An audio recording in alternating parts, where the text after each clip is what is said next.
नमस्कार दोस्तों। कहते हैं कि इंसान, मासूम बच्चे और जानवर इन्हें जहाँ प्रेम मिलता है ये वहीं बार बार जाते हैं। यदि कहीं चले भी जाएं तो भी लौट कर आ जाते हैं। इसी बात को बयान किया है मुंशी प्रेमचंद ने अपनी कहानी दो बैलों की कथा में, जिसका अध्ययन हम आज की अपनी इस वीडियो में करने जा रहे हैं। जानवरों में गधा सबसे ज़्यादा बुद्धिमान समझा जाता है। हम जब किसी आदमी को पल्ले दर्जे का बेवकूफ़ कहना चाहते हैं तो उसे गधा कहते हैं। गधा सचमुच बेवकूफ़ है या उसके सीधेपन, उसकी निरापद सहिष्णुता ने उसे यह पदवी दे दी है, इसका निश्चय नहीं किया जा सकता। गाय सींग मारती है। ब्याई हुई गाय तो अनायास ही सींगनी का रूप धारण कर लेती है। कुत्ता भी बहुत गरीब जानवर है, लेकिन कभी कभी उसे भी क्रोध आ जाता है, किंतु गधे को कभी क्रोध करते नहीं सुना। जितना चाहो गरीब को मारो, चाहे जैसी खराब सड़ी हुई घास सामने डाल दो, उसके चेहरे पर कभी असंतोष की छाया भी ना दिखाई देती। बैसाख में चाहे एक आध बार कुलेल कर लेता हो, पर हमने तो उसे कभी खुश होते नहीं देखा। उसके चेहरे पर एक स्थायी विषाद स्थायी रूप से छाया रहता है। सुख दुख, हानि लाभ किसी भी दशा में बदलते नहीं देखा। ऋषियों मुनियों के जितने गुण हैं वे सभी उसमें पराकाष्ठा को पहुंच गए हैं, पर आदमी उसे बेवकूफ़ कहता है। सद्गुणों का इतना अनादर कहीं नहीं देखा। कदाचित सीधापन संसार के लिए उपयुक्त नहीं है। देखिए ना, भारतवासियों की अफ्रीका में क्यों दुर्दशा हो रही है, क्यों अमेरिका में उन्हें घुसने नहीं दिया जाता। बेचारे शराब नहीं पीते, चार पैसे कुसमय के लिए बचा कर रखते हैं, जी तोड़कर काम करते हैं, किसी से लड़ाई झगड़ा नहीं करते, चार बातें सुनकर गम खा जाते हैं, फिर भी बदनाम है। कहा जाता है कि वे जीवन के आदर्श को नीचा करते हैं। अगर वे ईंट का जवाब पत्थर से दे देना सीख जाते तो शायद सभ्य कहलाते। जापान की मिसाल सामने है। एक ही विजय ने उसे संसार की सभ्य जातियों में गण्य बना दिया। लेकिन गधे का एक छोटा भाई और भी है जो उससे कम गधा है, और वह है बैल। जिस अर्थ में हम गधे का प्रयोग करते हैं, कुछ उसी से मिलते जुलते अर्थ में बछिया के ताऊ का भी प्रयोग करते हैं। कुछ लोग बैल को शायद बेवकूफ़ों में सर्वश्रेष्ठ कहेंगे, मगर हमारा विचार ऐसा नहीं है। बैल कभी कभी मारता भी है और कभी कभी अड़ियल बैल भी देखने में आ जाता है, और कोई कई रीतियों से अपना असंतोष प्रकट कर देता है, अतः उसका स्थान गधे से नीचा है। झूरी काछी के दोनों बैलों के बैल के नाम थे हीरा और मोती। दोनों पछाई जाति के थे, देखने में सुंदर, काम में चौकस, ढील में ऊंचे। बहुत दिनों साथ रहते रहते दोनों में भाईचारा हो गया। दोनों आमने सामने या आसपास बैठे हुए एक दूसरे से मूक भाषा में विचार विनिमय करते थे। एक दूसरे के मन की बात कैसे समझ जाते थे हम नहीं कह सकते। अवश्य ही उनमें कोई ऐसी गुप्त शक्ति थी जिससे जीवों में श्रेष्ठता का दावा करने वाला मनुष्य वंचित है। दोनों एक दूसरे को चाटकर और सूंघकर अपना प्रेम प्रकट करते, कभी कभी सींग भी मिला लिया करते थे। विग्रह के नाते से नहीं, केवल विनोद के भाव से, आत्मीयता के भाव से। जैसे दोस्तों में घनिष्ठता होते ही धौल धप्पा होने लगता है, इसके बिना दोस्ती कुछ फुसफुसी, कुछ हल्की सी रहती है, जिस पर ज़्यादा विश्वास नहीं किया जा सकता। जिस वक्त ये दोनों बैल हल या गाड़ी में जोत दिए जाते और गर्दन हिला हिलाकर चलते, उस वक्त हर एक की यही चेष्टा होती थी कि ज़्यादा से ज़्यादा बोझ मेरी ही गर्दन पर रहे। दिन भर के बाद या संध्या को दोनों खुलते तो एक दूसरे को चाट सूंघकर अपनी थकान मिटा लिया करते। नान में खाली भूसा पड़ जाने के बाद दोनों साथ ही उठते, साथ नान में मुंह डालते और साथ ही बैठते। एक मुंह हटा लेता तो दूसरा भी हटा लेता। संयोग की बात है, झूरी ने एक बार गोई को ससुराल भेज दिया। बैलों को क्या मालूम क्यों भेजे जा रहे हैं, समझे मालिक ने हमें बेच दिया। अपना यूं बेचा जाना उन्हें अच्छा लगा या बुरा कौन जाने, पर झूरी के साले गया को घर तक ले जाने में दांतों में पसीना आ गया। पीछे से हाँकता तो दोनों दाएं बाएं भागते। पगहिया पकड़कर आगे से खींचता तो दोनों पीछे को जोर लगाते, मारते तो दोनों सींग नीचे करके हुंकारते। अगर ईश्वर ने उन्हें वाणी दी होती तो झूरी से पूछते, तुम हम गरीबों को क्यों निकाले रहे हो? हमने तो तुम्हारी सेवा करने में कोई कसर नहीं उठा रखी। अगर इतनी मेहनत से काम न चलता था और काम ले लेते, हमें तो तुम्हारी चाकरी में मर जाना कबूल था। हमने कभी दाने चारे की शिकायत नहीं की। तुमने जो कुछ खिलाया वह सिर झुकाकर खा लिया, फिर भी तुमने हमें उस जालिम के हाथों को क्यों बेच दिया? संध्या समय दोनों बैल अपने नए स्थान पर पहुंचे। दिन भर के भूखे थे, लेकिन जब नान में लगाए गए तो एक ने भी उसमें मुंह न डाला। दिल भारी हो रहा था। जिससे उन्होंने अपना घर समझा वह आज उनसे छूट गया था। यह नया घर, नया गांव, नए आदमी उन्हें बेगानों से लगते थे। दोनों ने अपनी मूक भाषा में सलाह की, एक दूसरे को कनसीखियों से देखा और लेट गए। जब गांव में सोता पड़ गया तो दोनों ने जोर मारकर पगहे तुड़ा डाले और घर की तरफ चले। पगहे मजबूत थे, अनुमान ना हो सकता था कि कोई बैल उन्हें तोड़ सकेगा, पर इन दोनों में इस समय दूना शक्ति आ गई थी। एक एक झटके में रस्सियां टूट गई। झूरी प्रातःकाल सोकर उठा तो देखा दोनों बैल चरनी पर खड़े हैं। दोनों की गर्दनों में आधा आधा गराव लटक रहा है, घुटने तक पांव कीचड़ से भरे हैं और दोनों की आंखों में विद्रोहमय स्नेह झलक रहा है। झूरी दोनों को देखकर स्नेह से गदगद हो गया, दौड़कर उन्हें गले लगा लिया। प्रेमालिंगन और चुम्बन का यह दृश्य बड़ा मनोहर था। घर और गांव के लड़के जमा हो गए और तालियां बजा बजाकर उनका स्वागत करने लगे। गांव के इतिहास में यह घटना अभूतपूर्व न होने पर भी महत्वपूर्ण थी। बाल सभा ने निश्चय किया, दोनों शूरवीरों को अभिनंदन पत्र देना चाहिए। कोई अपने घर से रोटियां लाया, कोई गुड़, कोई चोकर, कोई भूसी। एक बालक ने कहा, ऐसे बैल किसी के पास न होंगे। दूसरे ने समर्थन किया, इतनी दूर से दोनों अकेले चले आए। तीसरा बोला, बैल नहीं है, वे उस जन्म के आदमी हैं। इसका प्रतिवाद करने का किसी को साहस नहीं हुआ। झूरी की स्त्री ने बैलों को द्वार पर देखा तो जल उठी, बोली, कैसे नमक हराम बैल है कि एक दिन वह काम न किया, भाग खड़े हुए। झूरी अपने बैलों पर यह आक्षेप न सुन सका। नमक हराम क्यों है? दाना चारा ना दिया होगा तो क्या करते? स्त्री ने रोब के साथ कहा, बस तुम ही तो बैलों को खिलाना जानते हो, और तो सभी पानी पिला पिला कर रखते हैं। झूरी ने चिढ़ाया, चारा मिलता तो क्यों भागते? स्त्री चिड़ी, भागे इसलिए कि वे लोग तुम जैसे बुद्धुओं की तरह बैलों को सहलाते नहीं, खिलाते हैं तो रगड़ कर जोतते भी हैं। ये ठहरे कामचोर, भाग निकले। अब देखूं कहाँ से खली और चोकर मिलता है। सूखे भूसे के सिवा कुछ न दूंगी, खाए चाहे मरे। वही हुआ। मजूर को बड़ी ताकीद कर दी गई कि बैलों को खाली भूसा दिया जाए। बैलों ने नान में मुंह डाला तो फीका फीका, ना कोई चिकनाहट ना कोई रस। क्या खाएं? आशा भरी आंखों से द्वार की ओर ताकने लगी। झूरी ने मजूर सा कहा, थोड़ी सी खली क्यों नहीं डाल देता बे? मालकिन मुझे मार डालेगी, चुराकर डाल आ। ना दादा, पीछे से तुम ही उन्हीं की सी कहोगे। दूसरे दिन झूरी का साला फिर आया और बैलों को ले चला। अब की बार उसने दोनों को गाड़ी में जोता।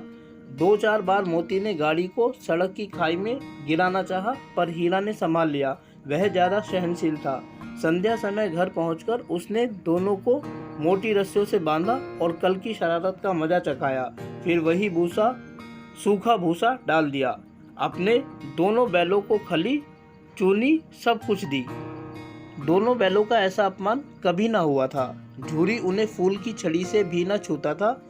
उसकी टिटकार पर दोनों उड़ने लगते थे। यहाँ मार पड़ी, आहत सम्मान की व्यथा तो थी ही, उस पर मिला सूखा भूसा। दूसरे दिन गया ने बैलों को हल में जोता, पर इन दोनों ने जैसे पांव उठाने की कसम खा ली थी। वह मारते मारते थक गया, पर दोनों ने पांव न उठाया। एक बार जब उस निर्दय ने हीरा की नाक पर खूब डंडे बरसाए तो मोती को गुस्सा काबू के बाहर हो गया। हल लेकर भागा। हल रस्सी जुता हुआ टूट टाट कर बराबर हो गया। गले में बड़ी बड़ी रस्सियां ना होती तो दोनों पकड़ाई में ना आते।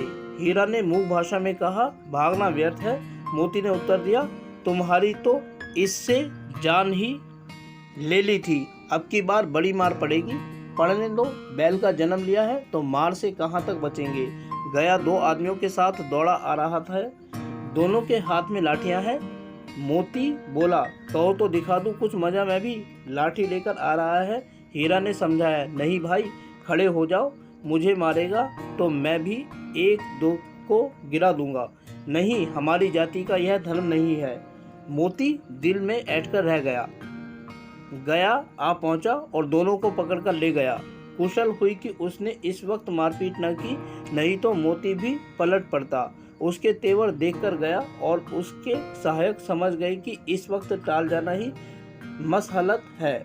आज दोनों के सामने फिर वही सूखा भूसा लाया गया। दोनों चुपचाप खड़े रहे। घर के लोग भोजन करने लगे। उस वक्त छोटी सी लड़की 2 रोटियां लिए निकली और दोनों के मुंह में देकर चली गई। उस एक रोटी से उनकी भूख तो क्या शांत होती, पर दोनों के हृदय को मानो भोजन मिल गया। यहाँ भी किसी सज्जन का वास है। लड़की भैरव की थी, उसकी माँ मर चुकी थी। सौतेली माँ उसे मारती रहती थी, इसलिए इन बैलों से उसे एक प्रकार की आत्मीयता हो गई थी। दोनों दिन भर जोते जाते, डंडे खाते, अड़ते। शाम को थान में बांध दिए जाते और रात को वही बालिका उन्हें 2 रोटियां खिला जाती। प्रेम के इस प्रसाद की यह बरकत थी कि 2-2 गाल सूखा भूसा खाकर भी दोनों दुर्बल न होते, मगर दोनों की आंखों में रोम रोम में विद्रोह भरा हुआ था। एक दिन मोती ने मूक भाषा में कहा, अब तो नहीं सहा जाता हीरा, क्या करना चाहते हो? एक आध को सींगों पर उठाकर फेंक दूंगा, लेकिन जानते हो वह प्यारी लड़की जो हमें रोटियां देती है उसी की लड़की है, जो घर का मालिक है। यह बेचारी अनाथ हो जाएगी। मालकिन को ना फेंक दूं, वही तो उस लड़की को मारती है, लेकिन औरत जात पर सींग चलाना मना है, यह भूल जाते हो। तुम तो किसी तरह निकलने नहीं देते हो। बताओ, तोड़ाकर भाग चले? हाँ, यह मैं स्वीकार करता, लेकिन इतनी मोटी रस्सी टूटेगी कैसे? इसका एक उपाय है। पहले रस्सी को थोड़ा सा चबा दो, फिर एक झटके में जाती है। रात को जब बालिका रोटी का खिलाकर चली गई, दोनों रस्सियां चबाने लगे, पर रस्सी मुंह में ना आती थी। बेचारे बार बार जोर लगाकर रह जाते थे। सहसा घर का द्वार खुला और वही लड़की निकली। दोनों सिर झुकाकर उसका हाथ चाटने लगे। दोनों की पूंछें खड़ी हो गई। उसने उनके माथे सहलाए और बोली, खोल देती हूँ, चुपके से भाग जाओ, नहीं तो यहाँ के लोग मार डालेंगे। आज ही घर में सलाह हो रही है कि इनकी नाकों में नाक डाल दी जाए। उसने गराव खोल दिया, पर दोनों चुपचाप खड़े रहे। मोती ने अपनी भाषा में पूछा, अब चलते क्यों नहीं? हीरा ने कहा, चलते तो, लेकिन कल इस अनाथ पर आफत आएगी, सब इसी पर संदेह करेंगे। सहसा बालिका चिल्लाई, दोनों फूफा वाले बैल भागे जा रहे हैं। ओ दादा, दोनों बैल भागे जा रहे हैं, जल्दी दौड़ो। गया हड़बड़ाकर बाहर निकला और बैलों को पकड़ने चला। वे दोनों भागे। गया ने पीछा किया और भी तेज हुए। गया ने शोर मचाया, फिर गांव के कुछ आदमियों को भी साथ लेने के लिए लौटा। दोनों मित्रों को भगाने का मौका मिल गया, सीधे दौड़ते चले गए, यहाँ तक कि मार्ग का ज्ञान न रहा। जिस परिचित मार्ग से आए थे उसका यहाँ पता न था। नए नए गांव मिलने लगे। तब दोनों एक खेत के किनारे खड़े होकर सोचने लगे, अब क्या करना चाहिए। हीरा ने कहा, मालूम होता है राह भूल गए। तुम भी तो बेतहाशा भागे, वही मार गिराना था। उसे मार गिराते तो दुनिया क्या कहती। वह अपना धर्म छोड़ दे, लेकिन हम अपना धर्म क्यों छोड़ें?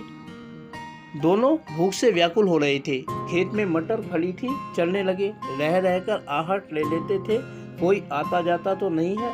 जब पेट भर गया, दोनों ने आज़ादी का अनुभव किया तो मस्त होकर उछलने कूदने लगे। पहले दोनों ने डकार ली, फिर सींग मिलाए और एक दूसरे को ठेलने लगे। मोती ने हीरा को कई कदम पीछे हटा दिया, यहाँ तक कि वह खाई में गिर गया। तब उसे भी क्रोध आया, संभल कर उठा और फिर मोती से मिल गया। मोती ने देखा खेत में झगड़ा हुआ चाहता है तो किनारे हट गया। अरे यह क्या, कोई सांड डौकता चला आ रहा है। हाँ, सांड ही है। वह सामने आ पहुंचा। दोनों मित्र बगले झांक रहे हैं। सांड पूरा हाथी है, उससे भिड़ना जान से हाथ धोना है, लेकिन ना भिड़ने पर भी जान बचती नहीं नजर आती। इन्हीं की तरफ आ भी रहा है। कितनी भयंकर सूरत है। मोती ने मूक भाषा में कहा, बुरे फंसे, जान बचेगी, कोई उपाय सोचो। हीरा ने चिंतित स्वर में कहा, अपने घमंड में भूला हुआ है, आरजू विनती ना सुनेगा। भाग क्यों ना चले? भागना कायरता है तो फिर यहीं मरो। बंदा तो 9-2-11 होता है, और जो दौड़ाए तो फिर कोई उपाय सोचो जल्द। उपाय यही है कि उस पर दोनों जने एक साथ चोट करें। मैं आगे से रगेदता हूँ, तुम पीछे से रगेदो। दोहरी मार पड़ेगी तो भाग खड़ा होगा। मेरी ओर झपटे, तुम बगल से उसके पेट में सींग घुसेड़ देना। जान जोखिम है पर दूसरा उपाय नहीं है। दोनों मित्र जान हथेली पर लेकर लपके। सांड को भी संगठित शत्रुओं से लड़ने का तजुर्बा न था। वह तो एक शत्रु से मल्लयुद्ध करने का आदी था। जो ही हीरा पर झपटा, मोती ने पीछे से दौड़ाया। सांड उसकी तरफ मुड़ा तो हीरा ने रगेदा। सांड चाहता था कि एक एक करके दोनों को गिरा ले, पर ये दोनों भी उस्ताद थे, उसे अवसर ना देते थे। एक बार सांड झल्लाकर हीरा का अंत कर देने के लिए चला कि मोती ने बगल से आकर पेट में सींग भोंक दिए। सांड क्रोध में आकर पीछे फिरा तो हीरा ने दूसरे पहलू से सींग चुभा दिया। आखिर बेचारा जख्मी होकर भागा और दोनों मित्रों ने दूर तक उसका पीछा किया, यहाँ तक कि सांड बेदम होकर गिर पड़ा। तब दोनों ने उसे छोड़ दिया। दोनों मित्र विजय के नशे में झूमते चले जाते थे। मोती ने अपनी सांकेतिक भाषा में कहा, मेरा जी तो चाहता था कि बच्चे को मार ही डालूं। हीरा ने तिरस्कार किया, गिरे हुए बैरी पर सींग न चलाना चाहिए, यह सब ढोंग है। बैरी को ऐसा मारना चाहिए कि फिर न उठे। अब घर कैसे पहुंचेंगे वह सोचो, पहले कुछ खा लें तो सोचे। सामने मटर का खेत था ही। मोती उसमें घुस गया। हीरा मना करता रहा पर उसने एक न सुनी। अभी 4 ही ग्रास खाए थे। 2 आदमी लाठियां लिए दौड़ रहे थे और दोनों मित्रों को घेर लिया। हीरा तो मेड़ पर था, निकल भागा। मोती सींचे हुए खेत में था, उसके खुर कीचड़ में धंसने लगे, न भाग सका, पकड़ लिया। हीरा ने देखा सिंगी संकट में है तो लौट पड़ा, फंसेंगे तो दोनों फंसेंगे। रखवालों ने भी उसे पकड़ लिया। प्रातःकाल दोनों कांजी हाउस में बंद कर दिए गए। दोनों मित्रों को जीवन में पहली बार ऐसा साबिका पड़ा कि सारा दिन बीत गया और खाने को एक तिनका भी ना मिला। समझ ही में ना आता था यह कैसा स्वामी है। इससे तो गया फिर भी अच्छा था। यहाँ कई भैंसें थी, बकरियाँ, कई घोड़े, कई गधे, पर किसी से सामने चारा ना था। सब जमीन पर मुर्दों की तरह पड़े थे। कई तो इतने कमजोर हो गए थे कि खड़े भी ना हो सकते थे। सारा दिन दोनों मित्र फाटक की ओर टकटकी लगाए ताकते रहे, पर कोई चारा लेकर ना आता दिखाई दिया। तब दोनों ने दीवार की नमकीन मिट्टी चाटनी शुरू कर दी। इससे क्या तृप्ति होती। रात को भी जब कुछ भोजन ना मिला तो हीरा के दिल में विद्रोह की ज्वाला दहक उठी। मोती से बोला, अब तो नहीं रहा जाता मोती। मोती ने सिर लटकाए हुए जवाब दिया, मुझे तो मालूम होता है प्राण निकल रहे हैं। इतनी जल्दी हिम्मत ना हारो भाई, यहाँ से भागने का कोई उपाय निकालना चाहिए। आओ दीवार तोड़ डाले, मुझसे तो अब कुछ नहीं होगा। बस इसी बुद्धि अकड़ते थे, सारी अकड़ निकल गई। बाड़े की दीवारें कच्ची थी, हीरा मजबूत तो था ही। अपने नुकीले सिंह दीवार में गड़ा दिए और जोर मारा तो मिट्टी का एक चिप्पड़ निकल आया। फिर तो उसका साहस बढ़ा। इसने दौड़ दौड़कर दीवार पर कई चोटें की और हर चोट में थोड़ी थोड़ी मिट्टी गिराने लगा। उसी समय कांजी हाउस का चौकीदार लालटेन लेकर जानवरों की हाजिरी लेने आ निकला। हीरा का उज्जड़पन देखकर उसने उसे कई डंडे रसीद किए और मोटी सी रस्सी से बांध दिया। मोती ने पड़े पड़े कहा, आखिर मार खाई, क्या मिला? अपने बूते भर जोर तो मार दिया। ऐसा जोर मारना किस काम का कि औप बंधन में पड़ गए। जोर तो मारता ही जाऊंगा, चाहे कितने बंधन पड़ जाएं। जान से हाथ धोना पड़ेगा, कुछ परवाह नहीं, यूं भी तो मरना ही है। सोचो दीवार खुद जाती तो कितनी जानें बच जाती। इतने भाई कहाँ बंद हैं, किसी के देह में जान नहीं है। 2-4 दिन और यही हाल रहा तो सब मर जाएंगे। हाँ, यह बात तो है। अच्छा तो लो, फिर मैं भी जोर लगाता हूँ। मोती ने भी दीवार में उसी जगह सींग मारा। थोड़ी सी मिट्टी गिरी और हिम्मत बढ़ी। फिर तो दीवार में सींग लगाकर इस तरह जोर करने लगा मानो किसी प्रतिद्वंदी से लड़ रहा है। आखिर कोई 2 घंटे की जोर आजमाई के बाद दीवार का ऊपर से एक हाथ गिर गया। उसने दूनी शक्ति से दूसरा धक्का मारा तो आधी दीवार गिर गई। दीवार का गिरना था कि अधमरे से पड़े हुए सभी जानवर चेत उठे। तीनों घोड़ियां सरपट भाग निकली, फिर बकरियां निकली, उसके बाद भैंसे भी खिसक गए। एक गधे अभी तक ज्यों के त्यों खड़े थे। हीरा ने पूछा, तुम दोनों भाग क्यों नहीं जाते? एक गधे ने कहा, जो कहीं फिर पकड़ लिए जाए तो क्या हर्ज है, अभी तो भागने का अवसर है। हमें तो डर लगता है हम यहीं पड़े रहेंगे। आधी रात से ऊपर जा चुकी थी। दोनों गधे अभी तक खड़े सोच रहे थे कि भागे या ना भागे, और मोती अपने मित्र की रस्सी तोड़ने में लगा हुआ था। जब वह हार गया तो हीरा ने कहा, तुम जाओ, मुझे यहीं पड़ा रहने दो, शायद कहीं भेंट हो जाए। मोती ने आंखों में आंसू लाकर कहा, सुन, मुझे इतना स्वार्थी समझते हैं क्या हीरा? हम और तुम इतने दिनों तक एक साथ रहे, आज तुम विपत्ति में पड़ गए तो मैं तुम्हें छोड़कर अलग हो जाऊं? हीरा ने कहा, बहुत मार पड़ेगी, लोग समझ जाएंगे यह तुम्हारी शरारत है। मोती गर्व से बोला, जिस अपराध के लिए तुम्हारे गले में बंधन पड़ा उसके लिए अगर मुझे मार पड़े तो क्या चिंता, इतना तो हो ही गया कि 9-10 प्राणियों की जान बच गई, वे सब तो आशीर्वाद देंगे। यह कहते हुए मोती ने दोनों गधों को सींग से मारकर बाड़े के बाहर निकाला और तब बंधु के पास आकर सो गया। भोर होते ही मुंशी और चौकीदार तथा अन्य कर्मचारियों में कैसी खलबली मची, इसके लिखने की जरूरत नहीं। बस इतना ही काफी है कि मोती की खूब मरम्मत हुई और उसे भी मोटी रस्सी से बांध दिया गया। 1 सप्ताह तक दोनों मित्र वहां बंधे रहे। किसी ने चारे का एक तृण भी न डाला। हाँ, एक बार पानी पिला दिया जाता था, यही उनका आधार था। दोनों इतने दुबले हो गए थे कि उठा तक ना जाता था।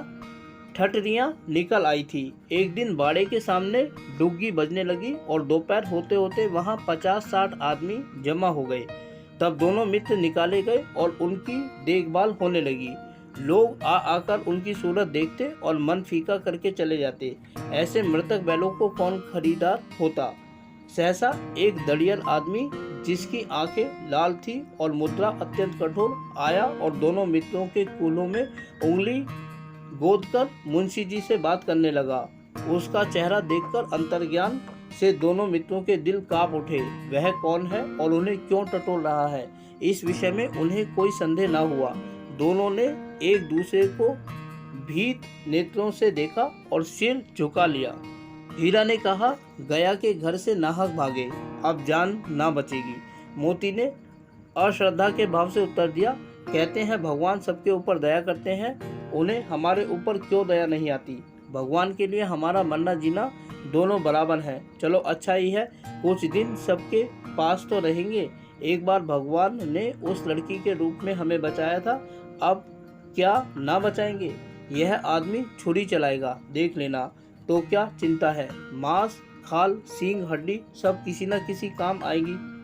नीलाम हो जाने के बाद दोनों मित्र दड़ियल के साथ चले। दोनों की बोटी बोटी कांप रही थी। बेचारे पांव तक न उठा सकते, पर भय के मारे गिरते पड़ते भाग जाते थे, क्योंकि वह जरा भी चाल धीमी हो जाने पर जोर से डंडा जमा देता था।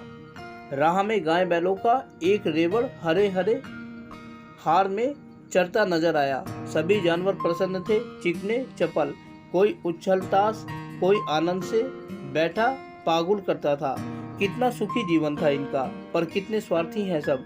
किसी को चिंता नहीं कि उनके 2 भाई बदीक के साथ पड़े कैसे दुखी है। सहसा दोनों को ऐसा मालूम हुआ कि यह परिचित रहा है। यहाँ इसी रास्ते से गया उन्हें ले गया था। वही खेत, वही बाग, वही गांव मिलने लगे। सारी थकान, सारी दुर्बलता गायब हो गई। आहा, यह लो, अपना ही हार आ गया। इसी कुएं पर हम पुल चलाने आया करते थे, यही कुआं है। मोती ने कहा, हमारा घर नगीच आ गया। हीरा बोला, भगवान की दया है। मैं तो अब घर भागता हूँ, यह जाने देगा, इसे मार गिराता हूँ। नहीं नहीं, दौड़कर थान पर चलो, वहाँ से आगे ना जाएंगे। दोनों उन्मुक्त होकर बछड़ों की भांति कुलेले करते हुए घर की ओर दौड़े। वह हमारा थान है। दोनों दौड़कर अपने थान पर आए और खड़े हो गए। दड़ियल भी पीछे पीछे दौड़ा आता था। धूड़ी द्वार पर बैठा धूप खा रहा था। बैलों को देखते ही दौड़ा और उन्हें बारी बारी से गले लगाने लगा। मित्रों की आंखों से आनंद के आंसू बहने लगे। एक झूरी के हाथ चाट रहा था। दड़ियल ने जाकर बैलों की रस्सी पकड़ ली। झूरी ने कहा, मेरे बैल हैं। तुम्हारे बैल कैसे? मैं मवेशी खाने से नीलाम लिए आता हूँ। मैं समझता हूँ चुराए लिए आते हो। चुपके से चले जाओ, मेरे बैल हैं। मैं बेचूंगा तो बिकेंगे। किसी को मेरे बैल नीलाम करने का क्या अख्तियार है? जाकर थाने में रपट कर दूंगा। मेरे बैल हैं, इसका सबूत है, मेरे द्वार पर खड़े हैं। दड़ियल झल्लाकर बैलों को जबरदस्ती पकड़ ले जाने के लिए बढ़ा। उसी वक्त मोती ने सींग चलाया। दड़ियल पीछे हटा। मोती ने पीछा किया। दड़ियल भागा। मोती पीछे दौड़ा। गांव के बाहर निकल जाने पर वह रुका, पर खड़ा दड़ियल का रास्ता देख रहा था। दड़ियल दूर खड़ा धमकियां दे रहा था, गालियां निकाल रहा था, पत्थर फेंक रहा था और मोती विजयी शूर की भांति उसका रास्ता रोके खड़ा था। गांव के लोग यह तमाशा देखते थे और हंसते थे। जब दड़ियल हार कर चला गया तो मोती अकड़ता हुआ लौटा। हीरा ने कहा, मैं डर रहा था कि कहीं तुम गुस्से में आकर मार ना बैठो। अगर वह मुझे पकड़ता तो बेमारे ना छोड़ता। अब ना आएगा तो दूर ही से खबर लूँगा, देखूं कैसे ले जाता है। जो गोली मरवा दे मर जाऊंगा, पर उसके काम तो ना आऊँगा। हमारी जान को कोई जान नहीं समझता, इसीलिए कि हम इतने सीधे हैं। जरा देर में नालों में खली, भूसा, चोकर और दाना भर दिया गया और दोनों मित्र खाने लगे। झूरी खड़ा दोनों को सहला रहा था और 20 लड़के तमाशा देख रहे थे। सारे गांव में उत्साह सा मालूम होता था। उसी समय मालकिन ने आकर दोनों के माथे चूम लिए। तो दोस्तों, ये थी मुंशी प्रेमचंद द्वारा लिखी गई एक कहानी, दो बैलों की कथा, जिसमें हीरा और मोती नामक दो बैलों की जिंदगी को इंसानी भाषा के रूप में दर्ज किया गया है। यह कहानी बताती है कि यदि जानवरों को भी प्यार किया जाए तो वे भी उसी प्रकार अपने मालिक को स्नेह करते हैं, जिस प्रकार एक छोटा बच्चा अपने आप को प्रेम देने वाले को करता है। उम्मीद करता हूं कि आप लोगों को वीडियो अच्छी लगी होगी और साथ ही आप लोगों से अनुरोध करता हूं कि यदि वीडियो अच्छी लगी तो वीडियो को लाइक और चैनल को सब्सक्राइब जरूर करें। इसके अलावा आगे आने वाले अन्य दिनों में अन्य वीडियोस को देखने के लिए जुड़े रहें मेरे साथ मेरे इस YouTube चैनल पर, जिसका नाम है सिंपल एजुकेशन। फिलहाल आप लोगों से विदा लेना चाहूँगा। वीडियो को देखने के लिए आपका बहुत बहुत धन्यवाद।